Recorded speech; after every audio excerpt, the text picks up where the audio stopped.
देवप्रसाद दास संपादक संभावना परिवार। आज आम चूड़ा दिवस गोटे पालन करूँ। ये चूड़ा दिवस गोटे आम निरा परंपरा हिसाब से गोटे आज की 2 वर्ष आरंभ करूँ। ये वर्ष तृतीय वर्ष पदार्पण करुच्ची।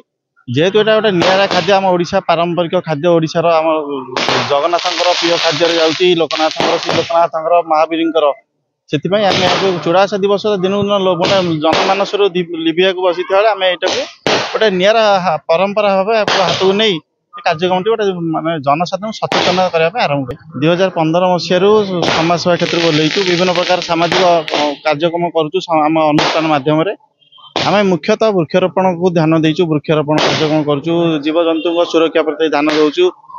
आ गए सबुठ विशेष कथा आम जो विलुप्त हो घर चटिया चढ़ई आम से चढ़ईर संरक्षण माने लगिचु। खोर्धा जिले में आम प्रथम आम गोटे जगार ट्रायल बेसिस नहीं कर सफल घर चटिया चढ़ईर वंश वृद्धि होती। जटनी भी गोटे 2टा जगह आम सिलेक्ट करूँ ये विभिन्न कार्यक्रम चालू रही।